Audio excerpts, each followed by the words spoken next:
যে কারণে মার্কিন সেনারা মার খাচ্ছে এবং মার্কিন শক্তি পরাজয়ের মুখে পড়ছে। বলা হচ্ছে যে ইরান যে কাজগুলো করছে, আমেরিকার জনগণ মার্কিন প্রেসিডেন্টের মুখ থেকে ভিন্নটা শুনছে, কিন্তু বাস্তব চিত্রটা হচ্ছে আমেরিকা ইরানের কাছে অনেক বড় পরাজয় ইতিমধ্যে বরণ করে ফেলেছে। তাই ইরান আমেরিকাকে আর ছাড় দিতে চাচ্ছে না, উল্টো আমেরিকাকে তার গ্রিপে আটকে রাখার চেষ্টা করছে। দর্শক, আরেকটি ইম্পর্টেন্ট খবর হলো ব্রিটেনের রাজা চার্লস তিনি আমেরিকা সফরে গেছেন। খুব ইন্টারেস্টিং একটি খবর, খুব মজা পাবেন, আপনার হাসার সুযোগ পাবেন। তো তিনি মার্কিন প্রেসিডেন্ট ডোনাল্ড ট্রাম্পের সাথে বৈঠকে বসছে। তো বসার সময় মার্কিন প্রেসিডেন্ট ডোনাল্ড ট্রাম্প তাকে বললেন যে আজকের যে ব্রিটেন তারা যে কথা বলার অধিকার পাচ্ছে বা একটা রাষ্ট্র, এটা আমেরিকা তাদেরকে উপহার দিয়েছে, কারণ তখন জার্মান তাদেরকে দখলে নিয়ে ফেলেছিল। আজকের ব্রিটেনকে জার্মানের ভাষায় কথা বলতে হতো, অর্থাৎ হিটলারের ওই সময়টাকে উল্লেখ করে, মানে একটু কটূক্তি করেছিল ডোনাল্ড ট্রাম্প ব্রিটেনের রাজা চার্লসের সাথে। বলছে আজকের যে ব্রিটেন তারা কথা বলার অধিকার পাচ্ছে শুধু আমেরিকার জন্য, কারণ জার্মান তাদের গিলে ফেলছিল। তারা আজকে জার্মানের ভাষায় কথা বলতো, যারা আজকে ব্রিটেন বা ইংরেজি ভাষায় কথা বলতে পারতো না। এটার জন্য আমেরিকার কাছে কৃতজ্ঞ থাকা উচিত ব্রিটেনকে। ব্রিটেনের রাজা চার্লস আমেরিকাকে কি বলছে জানেন পাল্টা উত্তরে? তিনি বলছেন আজকের যে আমেরিকা তাদের ব্রিটেনের কাছে কৃতজ্ঞ থাকা উচিত, কারণ এই ব্রিটেন আমেরিকাকে মুক্ত করেছে ফ্রান্সের হাত থেকে। অর্থাৎ তিনি ট্রাম্পকে তার প্রতি উত্তরে এমন কটূক্তি করেছেন, ট্রাম্প থ মেরে গেছেন। বলছেন কি আজকের যে আমেরিকা তাদের ব্রিটেনের কাছে কৃতজ্ঞ থাকা উচিত, ইংল্যান্ডের কাছে কৃতজ্ঞ থাকা উচিত, কারণ ফ্রান্সের ভাষা তাদের কথা বলা লাগতো, ফ্রান্সের হাত থেকে তাদেরকে আমরা বাঁচিয়েছি। অবাক বিষয় না? France colony, British colony, German colony, বিশাল বিশাল কলোনি ছিল এই অঞ্চলে, এদের সবাইকে একা পিটিয়েছিল ওসমানী সালতানাত। আজকের আমেরিকা এই অঞ্চলে ঢুকতে হলে তাদেরকে টোল দিতে হতো ওসমানী সুলতানদের। আজকে মুসলমানরা কোথায় গিয়ে ঠেকেছে দেখেন, কারণ মুসলমানদের মধ্যে বিশ্বাসঘাতক, আর সেই বিশ্বাসঘাতকরা মুসলমানদের সাম্রাজ্যগুলোকে ধ্বংস করেছে। মুসলিম ইতিহাসগুলো পড়লে মাথা নষ্ট হয়ে যাবে, কিভাবে মুসলমানরা পরাজিত হয়েছে সেই গল্পগুলো আপনারা পাবেন। তো যখন মার্কিন প্রেসিডেন্ট ডোনাল্ড ট্রাম্প এবং ব্রিটিশ রাজা চার্লসের সাথে খোঁচাখুচি চলছে, তখন হঠাৎ একটি ফোন কল, অডিও কল ফাঁস হয়েছে। সেখানে ব্রিটেনের রাষ্ট্রদূত, যিনি ইসরায়েলের রাষ্ট্রদূত, তার একটি অডিও লিক হয়েছে। সেই অডিওতে বলা হচ্ছে আমেরিকার কাছে প্রকৃত বন্ধু ইংল্যান্ড বা ব্রিটিশরা নয়, তাদের আসল বন্ধু হলো ইসরায়েল। এবং এই অডিওটি নিয়ে ব্যাপক ভাইরাল হচ্ছে এখন, যে আমেরিকা পৃথিবীর কাউকে বন্ধু মনে করে না, তাদের কাছে মূল বন্ধু হলো ইসরায়েল। এই খবরটি যখন ফ্ল্যাশ হচ্ছে তখন শোনা গেছে ইসরায়েলের প্রধানমন্ত্রী নেতানিয়াহু আমেরিকা সফরের উদ্দেশ্যে রওনা হয়েছেন। তার মানে নেতানিয়াহুর এখন মূল উদ্দেশ্য হলো তিনি আমেরিকাকে বলছেন, হয় তুমি আসো যুদ্ধ শুরু করো, নতুবা আমাকে অনুমতি দাও ইরানের বিরুদ্ধে যুদ্ধ করার জন্য। তার মানে নেতানিয়াহুর এই সফরটি খুবই সিগনিফিক্যান্ট, খুবই গুরুত্বপূর্ণ। আমেরিকাতে এসে তিনি আরেকটা বড় আউল বাজাবেন, আউল বোঝেন আঞ্চলিক ভাষা, বড় ক্যাচাল লাগাবেন বলে মনে হচ্ছে। এবং ইরানের বিরুদ্ধে যুদ্ধে যাওয়ার জন্য নতুন করে এই ঘটনাটি আবার, মানে নতুন করে এই দুই ব্যক্তির মোলাকাত আবার হতে যাচ্ছে। অন্যদিকে মার্কিন পররাষ্ট্রমন্ত্রী মার্কো রুবিও এবং ভাইস প্রেসিডেন্ট জেডি ভেন্স, তারা এই যুদ্ধের আর কোনো আলোচনায় বসতে চায় না ইরানের সাথে। কয়েকটি গণমাধ্যম দাবি করছে, মার্কিন গণমাধ্যম, যে ইরানের সঙ্গে আলোচনায় কোনো ফলপ্রসূ হচ্ছে না এবং ইরানে আমেরিকার পরাজয় ঘটছে। এটা আস্তে আস্তে পৃথিবী জেনে যাচ্ছে। তো যেহেতু আগামী নির্বাচনে মার্ক রুবিও এবং জেডি ভেন্স প্রেসিডেন্ট পদের জন্য দাঁড়াতে পারেন বা দাঁড়াবেন সম্ভাব্য প্রার্থী তারা, তাই তারা পরাজিত ট্রাম্পের পক্ষে আমেরিকার হয়ে আর লড়তে চায় না ইরানের বিরুদ্ধে।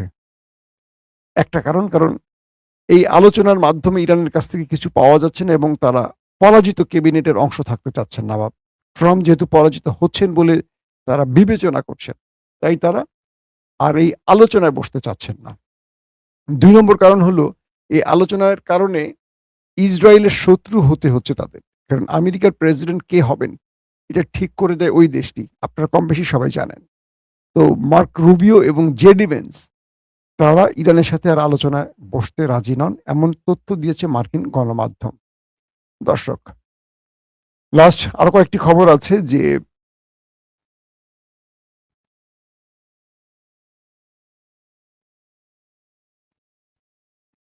এই মুহূর্তে আরেকটি ভালো খবর পাওয়া গেছে, সেটি হলো ইরানের সাথে গোপনে কয়েকটি রাষ্ট্র যোগাযোগ করছে। তারা আমেরিকার বিরুদ্ধে দাঁড়িয়ে ইরানকে সমর্থন দিতে চাইছে। যখন ইরান আমেরিকার উপর যে কোনো সময় স্ট্রাইক শুরু করতে পারে, আগে তো ইরান করতো না, আগে আমেরিকা করতো, এখন ইরান নিজেই করতে পারে।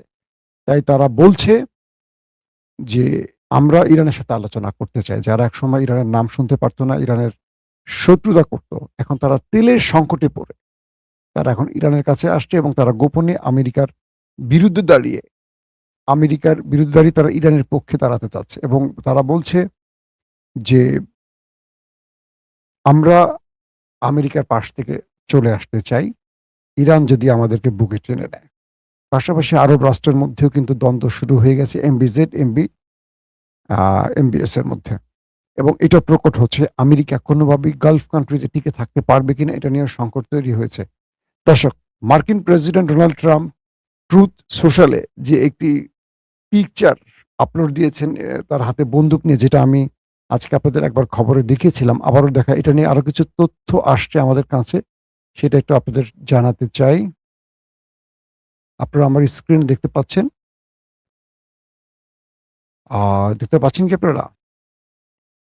নো মোর মিস্টার নাইস গায়।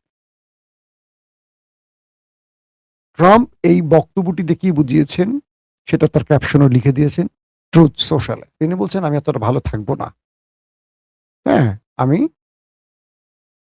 একটা খারাপ বা ভয়ঙ্কর রূপে ফিরে আসছি। অর্থাৎ ইরান যদি নিউক্লিয়ার ডিল না করে তাহলে ট্রাম্প আর ভালো মানুষ থাকবেন না, তিনি ভয়ঙ্কর রূপে ফিরে আসবেন। তো তার হাতে যে বন্দুকটা দেখছেন আপনারা, এটা খুব জনপ্রিয় একটি বন্দুক, আমেরিকার তৈরি M4 গান। এটা হলো 223, অর্থাৎ 223 বোর গানের। তো এই বিমান, এই যুদ্ধ কি বলে, অস্ত্রটি হাতে নিয়ে ট্রাম্প এই ছবিটি দিয়ে ইরানকে নতুন করে আরেকটি হুমকি দিয়েছে। তো এটার উত্তর এখনো ইরানের পক্ষ থেকে আসেনি, আমরা অপেক্ষায় আছি ইরান কখন উত্তরটা দেবে। তবে আমরা আশা করব আমেরিকার প্রেসিডেন্ট ডোনাল্ড ট্রাম্প বাস্তব দৃশ্যটা বুঝবেন, যেটা মার্কিন গণমাধ্যমে এসছে, তাকে সত্য লুকানো হচ্ছে, তার কাছ থেকে সত্য লুকানো হচ্ছে, বাস্তব চিত্র তিনি দেখবেন। তিনি যে নতুন করে আরেকটি যুদ্ধের জন্য প্রস্তুতি নিচ্ছেন, এটা পৃথিবীকে একটা অনিশ্চিত ভবিষ্যতের দিকে নিয়ে যাবে। তেলের দাম যে পরিমাণ বাড়ছে, ইরান যখন ঘোষণা দিয়েছে তারা আমেরিকার উপর যে কোনো সময় স্ট্রাইক শুরু করতে পারে, তখনই তেলের দাম $115 $15 চলে গেছে। তার মানে আমাদের দেশের জন্য, আমাদের এই দরিদ্র দেশগুলোর জন্য ভয়ঙ্কর বিপদ। এবং ইউরোপ থেকে একের পর এক স্টেটমেন্ট আসছে, ইউরোপ বলে দিচ্ছে আগামী সময় আমাদের জন্য খুব ভয়ঙ্কর সময় আসছে ট্রাম্পের কারণে। কারণ পুরো পৃথিবী তেলের সংকটে পড়ে যাচ্ছে। তো এই অবস্থায় শেষ পর্যন্ত যদি এই যুদ্ধটা বন্ধ না হয়, ট্রাম্প যদি আরো পাগলামি করে, আর নেতানিয়াহু তো এখন আমেরিকা সফরে আসছেন, যদি এই পাগলামির মাত্রা আরো বাড়ে, আল্লাহ জানে আমাদের পৃথিবীর ভবিষ্যৎ কোথা গিয়ে ঠেকবে। আর যে কোনো সময় যদি হরমুজ প্রণালীতে ইরান স্ট্রাইক চালিয়ে বসে আমেরিকার উপর, তাহলে এটা একটা ভয়ঙ্কর যুদ্ধের দিকে যাচ্ছে, এটা আমরা কনফার্ম। শেষ সময় আবারও বলবো, আমরা যুদ্ধ চাই না, আমরা শান্তির পক্ষে। কারণ এই যুদ্ধ আমাদের কিছু দিতে পারবে না। আমেরিকার উচিত হরমুজ ব্লকেট খুলে দিয়ে চলে যাওয়া। ইরান তার ন্যায্য অধিকার ফিরে পাবে, পৃথিবীবাসী এটাই চাচ্ছে। আবার ইসরায়েলের দাবি অনুযায়ী যদি আমেরিকা এই যুদ্ধে আবার জড়িয়ে পড়ে, এটা আমাদের সামনের দিনগুলো খুবই বিপজ্জনক হবে। বলা যাচ্ছে, মার্কিন গণমাধ্যমগুলি তো বলে দিচ্ছে স্পষ্ট করে যে আসতে সময়টা খুব ভয়ঙ্কর হচ্ছে, ডোনাল্ড ট্রাম্প পৃথিবীকে একটা বিপর্যয়ের দিকে নিয়ে যাচ্ছে। মার্কিন গণমাধ্যম বলছে, Wall Street journal, new York time, বড় বড় গণমাধ্যমগুলো এখন জরিপ চালাচ্ছে, ট্রাম্পের জনপ্রিয়তা নিচের দিকে যাচ্ছে। মধ্যবর্তী নির্বাচন ট্রাম্প পরাজয়ের মুখে কনফার্ম, তারপরও তিনি ইসরায়েলকে খুশি করার জন্য একটার পর একটা বিপদ তার ঘাড়ে নিচ্ছে। এটা পৃথিবীকে কোন দিকে নিচ্ছে এটা এখনো মানে আমেরিকার প্রেসিডেন্ট ছাড়া সবাই বুঝতে পারছে। প্রত্যেকে ভালো থাকবেন। আল্লাহ হাফেজ।